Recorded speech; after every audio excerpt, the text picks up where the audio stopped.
Now, I read from my outline at this point. At this point, the disciples received divine, eternal resurrection life. But they still lacked direction for ministry. Wasn't many days later that Peter went out fishing again. He still didn't know what God's destiny for him was. And they made no impact on the city of Jerusalem. Jerusalem just went on the same. They were in the temple praising and blessing God every day, but it didn't change anything in Jerusalem. And Jesus told them after this experience, in the period between this Resurrection Sunday and the time of his ascension, Jesus told them, there is more to receive. Don't believe that you've got it all.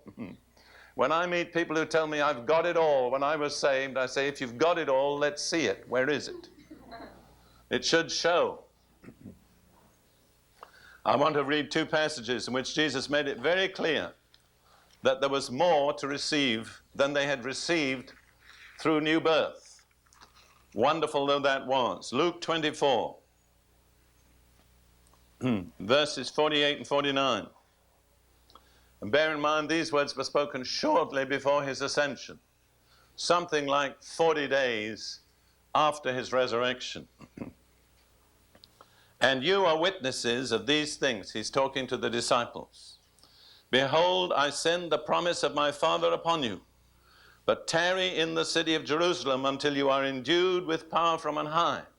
So he said there's more to come. The Father's promise you haven't yet received. But when you receive it, you'll receive power to be my witnesses. And then again in Acts chapter 1, verses 4 and 5. Being assembled together with them, he commanded them not to depart from Jerusalem, but to wait for the promise of the Father, which he said, you have heard from me. And then he explains what the promise of the Father is.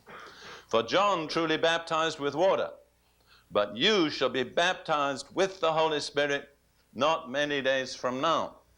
That's the promise of the Father. Somebody has estimated there are 7,000 promises of God in the Bible, but this is the promise of the Father for his children. You shall be baptized with the Holy Spirit. And then he explained the purpose in verse 8. He said, you shall receive power when the Holy Spirit has come upon you, and you shall be witnesses to me in Jerusalem and in all Judea and Samaria and to the end of the earth. So that's the promise, to be baptized with the Holy Spirit, and the purpose to receive power to be witnesses. That had not yet happened. This was approximately 40 days after the Resurrection Sunday experience, where they had received the Holy Spirit in new. But Jesus said there's another experience coming in which you will be endued with power to be my witnesses. And almost all commentators in the Bible from every background agree that that second promise was fulfilled on the day of Pentecost.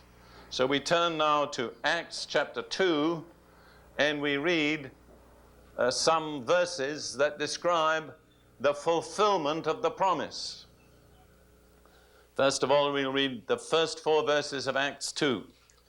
Now, we're talking now about Pentecost Sunday. Now, when the day of Pentecost had fully come, they were all with one accord in one place.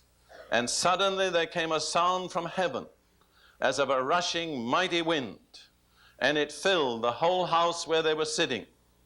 Then there appeared to them divided tongues as of fire, and one sat upon each of them. And they were all filled with the Holy Spirit, and began to speak with other tongues as the Spirit gave them utterance, or gave them to speak.